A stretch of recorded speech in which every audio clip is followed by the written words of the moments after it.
السلام علیکم۔ آج آپ لوگوں کے سامنے میں ایک واقعہ پیش کرنا چاہتی ہوں جو کہ قرآن پاک کے تعلق سے ہے۔ وہ واقعہ پیش آیا دراصل مصر میں ایک معلمہ کا واقعہ ہے،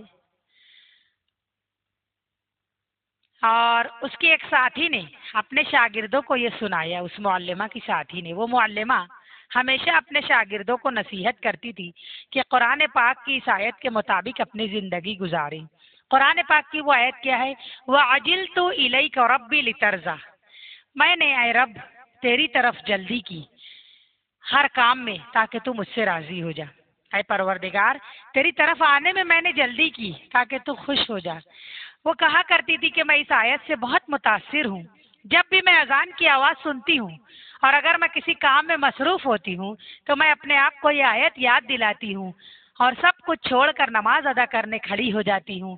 رات کو 2 بجے بھی جب تہجد کا الارم بجتا ہے اور میں گہری نیند میں مزید سونا چاہتی ہوں تو مجھے یہ آیت یاد دلاتی ہے اور مجھ کو جگا دیتی ہے۔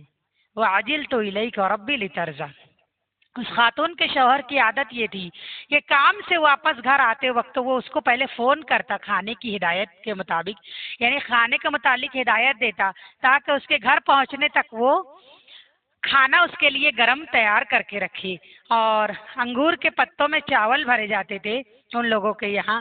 اس کی فہمائش ہوتی تھی کہ جب میں آؤں تو اس طریقے سے انگور کے پتوں میں چاول بھر کے اور پھر ان کو ہلکی آنچ پر پکنے رکھا جاتا تھا۔ وہ بہت دیر لگتی تھی، اس لیے وہ پہلے ہی فون کر دیتا تھا تاکہ میرے جانے تک وہ اس طریقے سے چاول پکا لے۔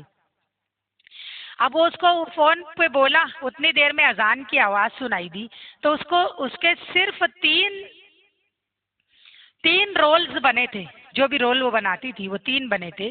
ابھی جن کے بھرنے میں زیادہ سے زیادہ 5 منٹ لگتے، لیکن اس نے حسب عادت سب کام چھوڑے اور نماز ادا کرنے کھڑی ہو گئی۔ جب وہ گھر پہنچا تو اس نے دیکھا کہ اس کی بیوی سجدے میں اور کھانا ابھی تک تیار نہیں ہوا۔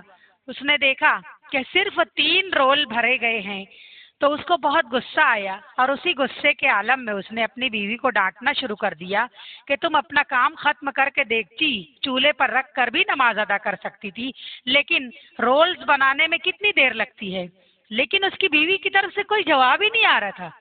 وہ اس کے پاس آیا تو کیا دیکھا کہ وہ سجدے کی حالت میں انتقال کر گئی۔ سبحان اللہ! اگر وہ یہ سوچتی کہ میں رول بناتے جلدی سے بنا کے رکھ کے اس کے بعد نماز پڑھوں تو، لیکن ایسا اگر کرنے جاتی تو ہو سکتا شاید وہ رول بناتے ہی انتقال کر جاتی۔ اسی لیے وہ کہتی ہے کہ اس آیت کی وجہ سے کہ میں نے تیری طرف آنے میں جلدی کی ہے میرے رب، وہ آیت اس کو یاد دلاتی تھی کہ سب چھوڑ پہلے اللہ کے آگے جھک، سب چھوڑ پہلے اللہ کے لیے کر۔ اگر وہ نہ جاتی تو شاید ہو سکتا کہ کچن میں ہی اس کی موت ہو جاتی، لیکن بڑی خوش نصیب تھی وہ معلمہ کہ اس آیت کی وجہ سے، اس کی برکت سے وہ سجدے میں ہی انتقال کر گئی۔ تو ہمیں اس سے یہ نصیحت ملتی ہے کہ ہمیں سب سے زیادہ مقدم اپنے کام کو نہیں رکھنا ہے، بلکہ نماز کو، قرآن کو اور دیگر دین کی باتوں کو مقدم رکھنا ہے۔ کام زندگی بھر لگا رہے گا تو بہتر یہ ہے کہ ہم بھی اس آیت کے مطابق اگر ہم اپنی زندگی گزاریں گے تو انشاءاللہ ہماری بھی زندگی کا آخری لمحہ ایسے ہی وقت میں ہمارا بھی آخری لمحہ ہوگا کہ ہم اللہ کے حضور سجدے میں رہیں گے، یا قرآن پاک پڑھتے رہیں گے، یا دین کی کوئی بات سناتے رہیں گے یا سنتے رہیں گے، اور انشاءاللہ ہماری روح پرواز ہوگی۔